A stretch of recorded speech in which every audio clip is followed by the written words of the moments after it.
నమస్కారం వార్తలకు స్వాగతం. ముందుగా ముఖ్యాంశాలు.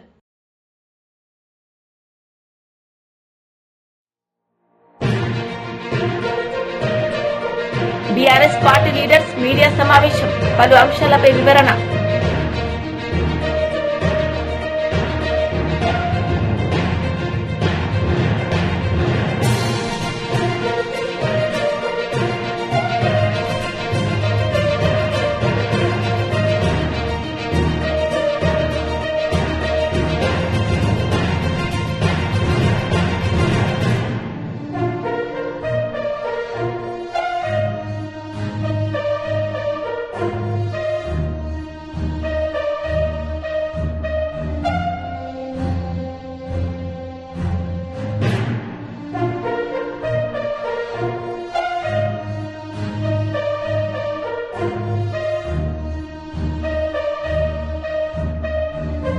విభిన్న ప్రతిభావంతుల కార్పొరేషన్ చైర్మన్ గుడిపూటి నారాయణ స్వామి మీడియా సమావేశం, పలు అంశాలపై వివరణ.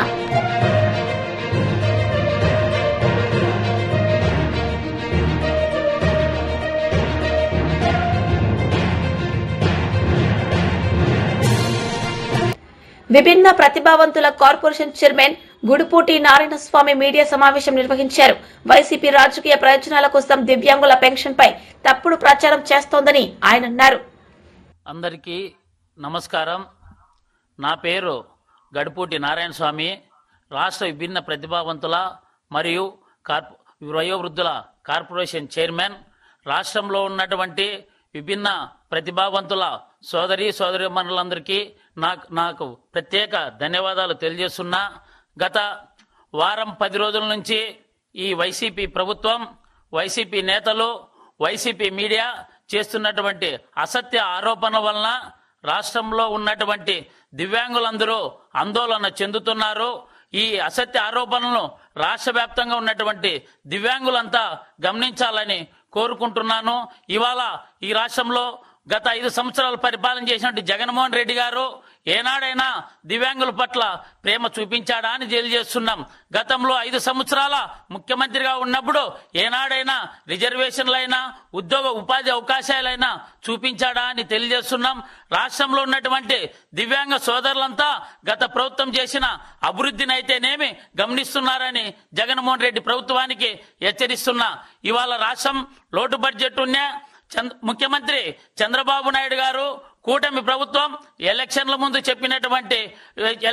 చెప్పినటువంటి ప్రకారం గత ప్రభుత్వం అధికారంలోకి రాగానే సాధారణ పింఛన్ను 3,000 నుంచి 4,000 చేసిన ఘనత కూటమి ప్రభుత్వాన్ని మన చంద్రబాబు నాయుడు గారు తెలియజేస్తున్నాం. అంతేకాకుండా దివ్యాంగుల కోసం 3,000 ఉన్నటువంటి పింఛన్ను 6,000 చేసినది కూటమి ప్రభుత్వం అంతా. రాష్ట్రంలో ఉన్న దివ్యాంగులంతా తెలుసుకోవాలని తెలియజేస్తున్నా. అంతేకాకుండా పూర్తిగా మంచానికి పరిమితమైన దివ్యాంగుల కోసం 5,000 ఉన్నటువంటి పెన్షన్ను 15,000 చేసినది కూటమి ప్రభుత్వం అనేది రాష్ట్రంలో. మాజీ ఎంపీ వైఎస్ఆర్సీపీ అధికార ప్రతినిధి కోరంట్ల మాధవ్ మీడియా సమావేశంలో నిర్వహించారు. ఈ సందర్భంగా ఆయన మాట్లాడారు. దాదాపు తెల్లగయ్యే వరకు వీళ్ళను అటవీ అధికారులను తంతు కొడుతూ వాళ్ళ జీపును లాక్కుని, వారి దగ్గర ఉన్న వాకీటాకీలను కూడా లాక్కుని, వారి దగ్గర ఉన్న ఎక్విప్మెంట్ను కూడా లాక్కుని విచక్షణారహితంగా ఒక జనసేన అతను ఇతను ఇద్దరు కలిసి ఇష్టానుసారంగా కొట్టడం అనేది యావత్ ఆంధ్రప్రదేశ్లోనే ఒక సంచలనంగా మారిన ఘటన. అయ్యా పవన్ కళ్యాణ్, ఈ శాఖకు, అటవీ శాఖకు నువ్వే మంత్రివి. జీపు మీద కాదు అతను కూర్చున్నది, నీ భుజాల మీద అనేది నీ మైండ్లో పెట్టుకో. మొన్నొచ్చి అటవీ అధికారులు నీకు రిప్రజెంట్ చేస్తూ ఉంటే నువ్వు తల ఎత్తి పైకి కూడా చూడలేని పరిస్థితి, నీది దిక్కుమాలిన స్థితిలో నువ్వు ఉన్నావు. తల వంచుకొని వింటూ ఉన్నావు. తలను పైకెత్తి కూడా వినే దమ్ము, ధైర్యం, ఒక కంప్లైంట్ను బుడ్డా రాజశేఖర రెడ్డి పైన అటవీ అధికారులు ఇస్తున్న కంప్లైంట్ను తల ఎత్తి నిటారుగా నిలబడి వినే దమ్ము, ధైర్యం కూడా లేక తల వంచుకొని నువ్వు వింటున్నావు. అది సిగ్గుచేటు. యావత్ మీ మంత్రివర్గానికి, మీ కూటమి ప్రభుత్వానికే అది ఒక సిగ్గుచేటుగా మనం భావించవచ్చు. ఈ రాష్ట్రంలో పోలీస్ వ్యవస్థ ముఖ్యంగా నిర్వీర్యం కావడంతోనే ఇలాంటి ఘటనలు జరుగుతూ ఉన్నాయి. ఈరోజు ప్రతిభావంతులైన పోలీస్ ఆఫీసర్లనంతా వీఆర్లోకి పంపుతున్నారు, సస్పెండ్ చేస్తున్నారు, కొందరు ఆఫీసర్లను జైల్లోకి పంపిస్తున్నారు. ఇదల్లా ఎందుకు వచ్చిన బాధ అని కొందరు ఈ రాష్ట్రం వదిలి ఐపీఎస్ ఆఫీసర్లు వేరే రాష్ట్రాలకు బదిలీ పైన వెళ్ళడానికి సిద్ధమైనారు.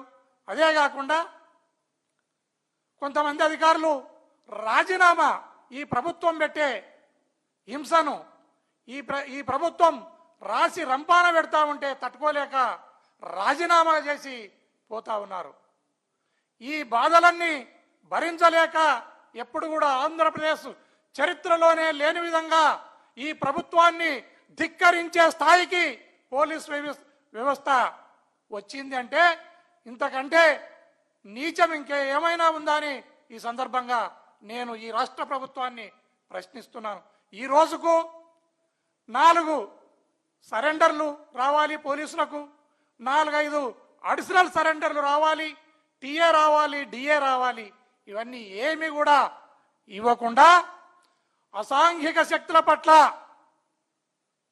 ఒక హంటింగ్ టైగర్ లాగా ఉండాల్సిన పోలీస్ వ్యవస్థను చంద్రబాబు నాయుడు ఒక సర్కస్ పులులలాగా ఆయన తయారు చేసినారు. అదే కాకుండా పోలీస్ వ్యవస్థ 4వ సింహంలాగా ఈ రాష్ట్రంలో ఉండేది గత ప్రభుత్వంలో. ఈ ప్రభుత్వంలో 4వ సింహం నడ్డి విడిచినారనడంలో కూడా ఎలాంటి సందేహం లేదు. నిన్నగాక మొన్న ఒక ఘటనను, నిన్ననే అనుకుంటా నాకు తెలిసినంత వరకు, అయ్యన్న పాత్రుడు ఈయన స్పీకర్ స్థానంలో ఉన్న వ్యక్తి నెత్తిన ఎంటికలే కాదు, ఈయన బుర్రలో బుద్ధి కూడా లేదనేది మనకు అర్థమైంది. నెత్తిన ఎంటికలు లేవు, బుర్రలో బుద్ధి లేని అరగుండు అయ్యన్న పాత్రునికి ఈ సందర్భంగా నేను తెలియజేస్తున్నాను. అయ్యా, పోలీస్ వ్యవస్థ నిర్వీర్యమైపోతే, పోలీస్ వ్యవస్థ సచ్చుబడిపోతే ఈ రాష్ట్రంలో, ఈ రాష్ట్ర అభివృద్ధికి, ఈ రాష్ట్ర సంక్షేమానికి అది పెద్ద ఆటంకంగా మారుతుంది. దయచేసి ఈ వ్యవస్థను ఇబ్బంది పెట్టకుండా చూడండి. ఈ అయ్యన్న పాత్రుడి మీద ఇంతవరకు నాకు తెలిసినంత వరకు కేసు రిజిస్టర్ చేయలేదు. కేసు రిజిస్టర్ చేసిన బుడ్డా రాజశేఖర రెడ్డిని కానీ లేదా జనసేనకు సంబంధించిన వ్యక్తిని కానీ ఇంతవరకు అరెస్టు చేయలేదు.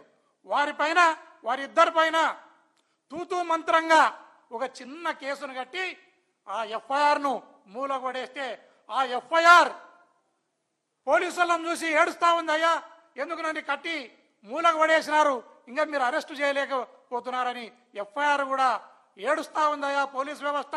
దయచేసి ఇప్పటికైనా మేల్కోండి. ఆయన పైన కట్టాల్సిన కేసులు కిడ్నాప్ కట్టాలా, అబ్డక్షన్ కట్టాలా, హత్యా బీఆర్ఎస్ పార్టీ లీడర్స్ మీడియా సమావేశం నిర్వహించారు. సందర్భంగా పలు అంశాలపై వారు మాట్లాడారు. ఉంటే వారిని మానవ మృగంగా పోల్చడం తీవ్రంగా ఖండిస్తా ఉన్నాం. దీనికి ముఖ్యమంత్రి రేవంత్ రెడ్డి గారు తెలంగాణ ప్రజలకు, కేసీఆర్ గారికి బహిరంగ క్షమాపణ చెప్పాలని డిమాండ్ చేస్తూ ఉన్నాం. కేసీఆర్ గారు అంటే ఎవరు? దేశానికి స్వాతంత్ర్యం తెచ్చినటువంటి గాంధీజీ తర్వాత ప్రపంచంలో అనేక దేశాలు గాంధీజీ గారి ఉద్యమ పందాను ఆదర్శంగా తీసుకొని దేశాలకు స్వాతంత్రం పొందితే దాన్ని ఆదర్శంగా తీసుకొని తెలంగాణ రాష్ట్రాన్ని సాధించినటువంటి మరో గాంధీ గౌరవనీయులైనటువంటి కేసీఆర్ గారు. ఒక ముఖ్యమంత్రి స్థాయి ఈరోజు తెలంగాణ సమాజం ముఖ్యమంత్రి అంటే ఉండేటువంటి ఇంప్రెషన్ వేరు, ఈయన దాని స్థాయిని దిగజారుతున్నటువంటి పరిస్థితి వేరు. అందుకనే పరిణతి పెంచుకోవాలని, విజ్ఞత ప్రదర్శించాలని మేము సలహా ఇస్తూ ఉన్నాం. ఇక మృగత్వ వారసం, మృగత్వానికి ప్రతిరూపం ఎవరు? ఈ దేశ చరిత్రలో అనేక సందర్భాల్లో కాంగ్రెస్ పార్టీ, కాంగ్రెస్ ప్రభుత్వాలు, ఆనాటి ప్రధానమంత్రులు మృగత్వానికి ప్రతిరూపంగా పరిపాలన కొనసాగించారు. దేశంలో ఎమర్జెన్సీని విధించి 100 కోట్ల భారతీయుల పౌర హక్కులు హరించి దేశాన్ని ఓపెన్ జైలుగా మార్చి దేశం యావత్తు హాహాకారాలు చేసేటువంటి పాలన కొనసాగించింది కాంగ్రెస్ ప్రభుత్వం, నాటి ఇందిరాగాంధీ ప్రభుత్వం. మృగత్వం అంటే అది. మృగత్వం అంటే ఇటువంటి అరాచక నీచ కార్యక్రమాలు మృగత్వానికి ప్రతిరూపం. బహుశా మీరందరూ కూడా వినుంటారు, టర్క్మెన్ గేట్.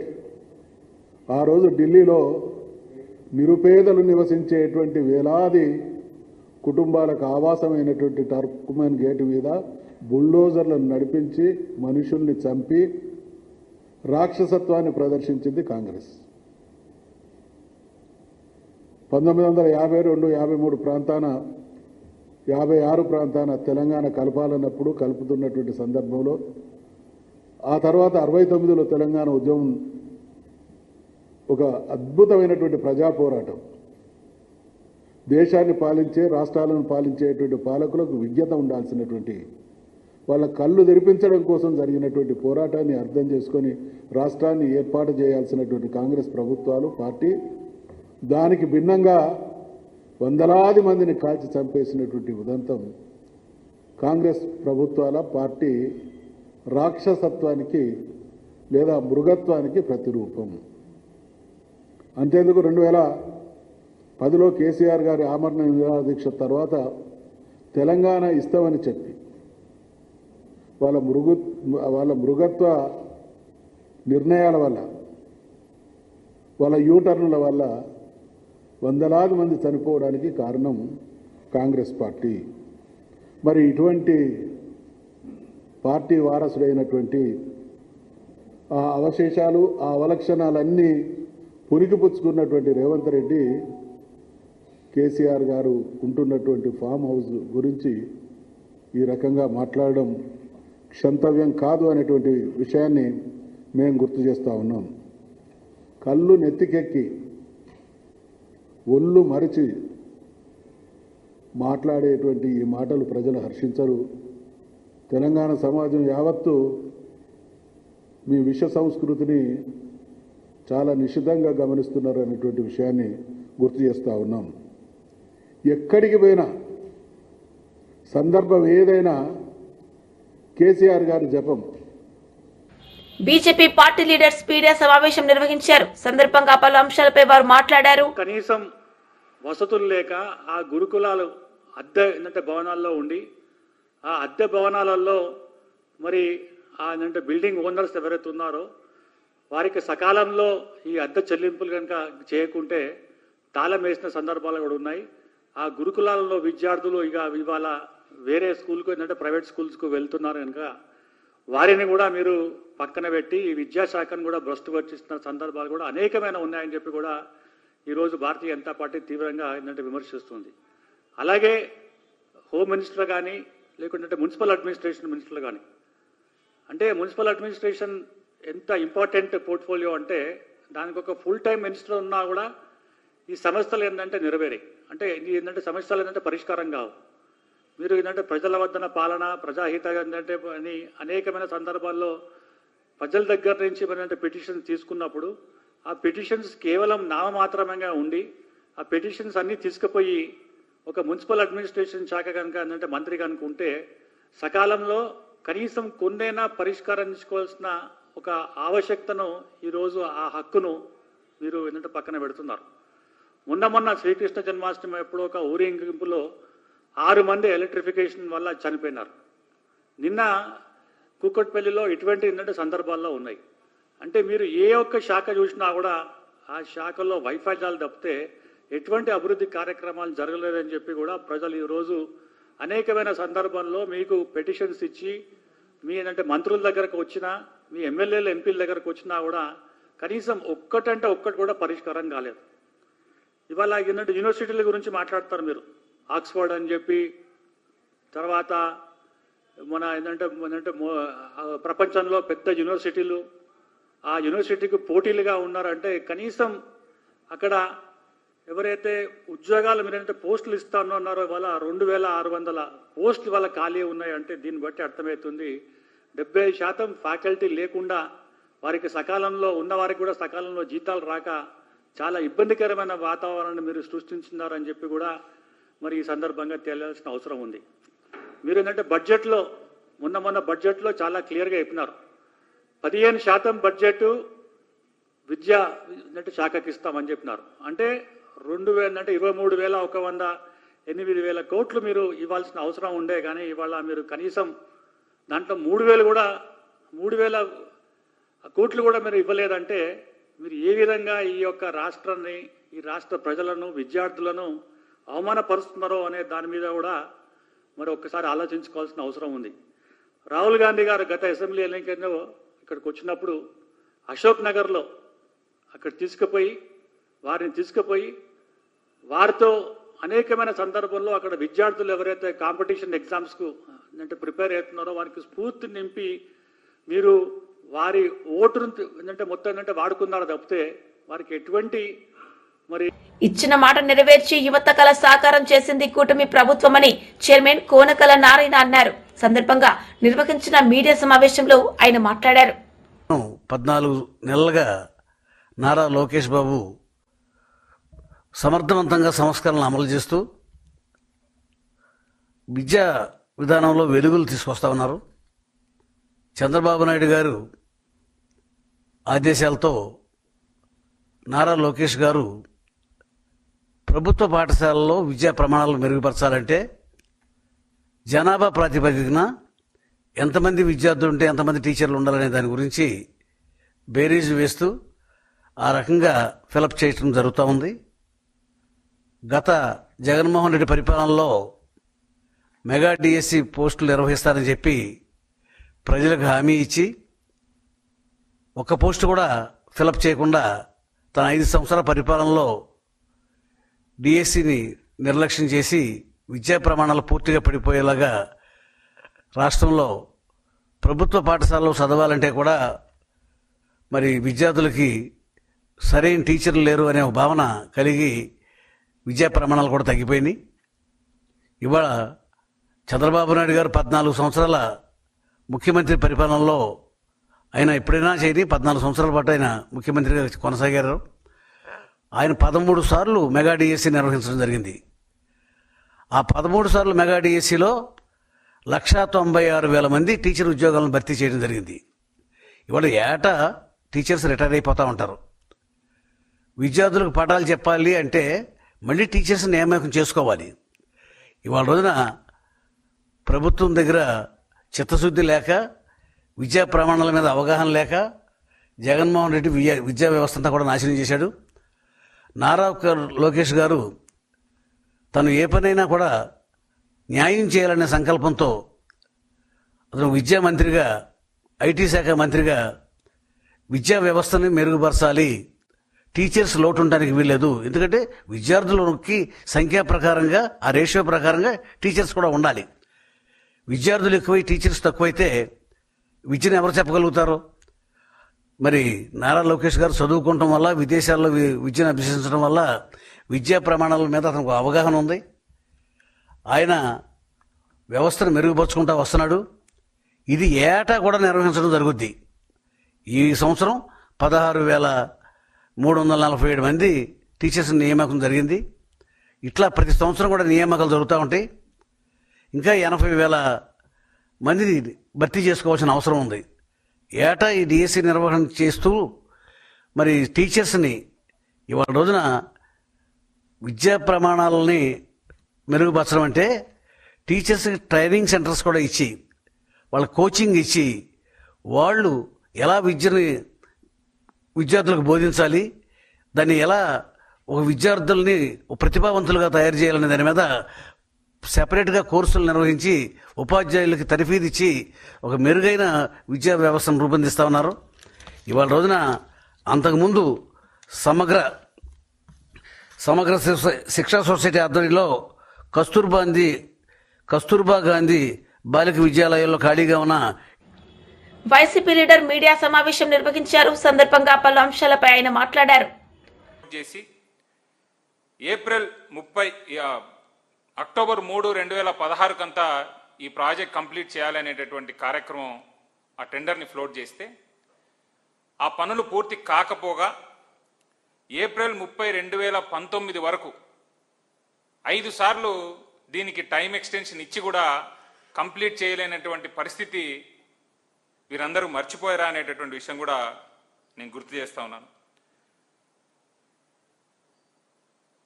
ఇంకొక ఇంట్రెస్టింగ్ ఫ్యాక్ట్ ఏంటంటే ఇంకొక 144.7 కోట్లు కాలువ గట్టులు తర్వాత కాంక్రీట్ కన్స్ట్రక్షన్ అని చెప్పి కూడా ఈ ప్రాజెక్ట్కి యాడ్ చేస్తూ టోటల్ కాస్ట్ 574.96 కోట్లకు ఈ ప్రాజెక్ట్ని తీసుకొని వచ్చి అప్పుడు కూడా కంప్లీట్ చేయలేము అని చెప్పి మరి అప్పుడు ముఖ్యమంత్రిగా ఉండేటటువంటి నారా చంద్రబాబు నాయుడు గారు వీకోటాలో ఎలక్షన్స్ వస్తున్నాయి అనేటటువంటి తరుణంలో ఇవి కంప్లీట్ కాలేదు అనేటటువంటి తరుణంలో వీకోటాలో నార్నపల్లి అనేటటువంటి ఒక గ్రామానికి ఆయన వచ్చి సేమ్ ఇదే రకమైనటువంటి జలహారతి అనేటటువంటి ప్రోగ్రాం ఒకటి చేపట్టి అక్కడ ఉండేటటువంటి నీళ్లను తడిపి మరి కుప్పానికి నీళ్ళు ఇచ్చేసినాము, జాతికి అంకితం చేసినాము అనేటటువంటి విషయం వీరు మర్చిపోయారా అని నేను అడుగుతాను.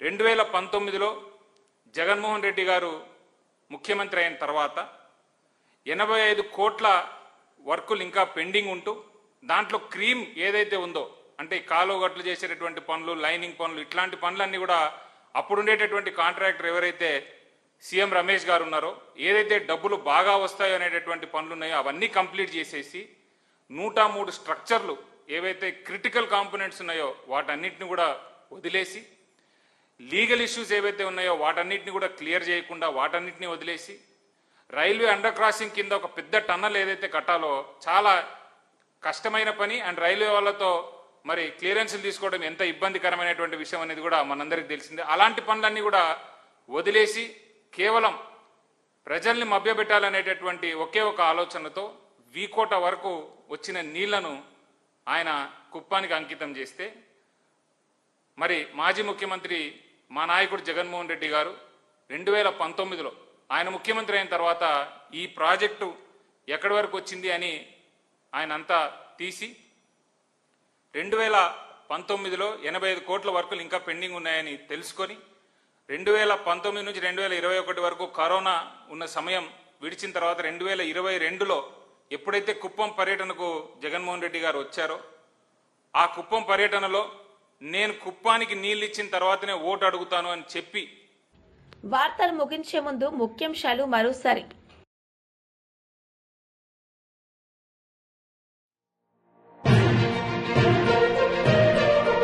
బీఆర్ఎస్ పార్టీ లీడర్స్ మీడియా సమావేశం, పలు అంశాలపై వివరణ.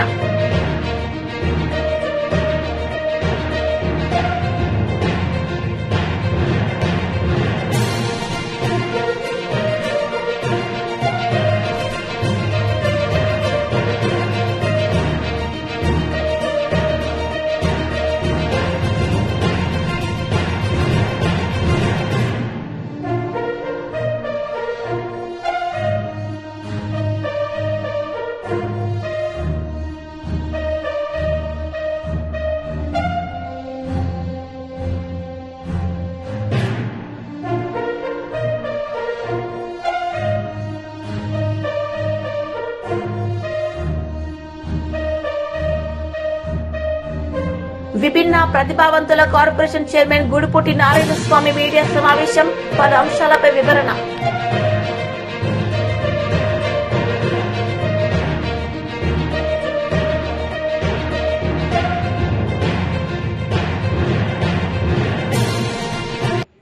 ఈ వార్తలు ఇంతటితో సమాప్తం. తిరిగి ప్రసారమయ్యే వార్తల్లో మళ్ళీ కలుద్దాం. అంతవరకు సెలవు. నమస్తే.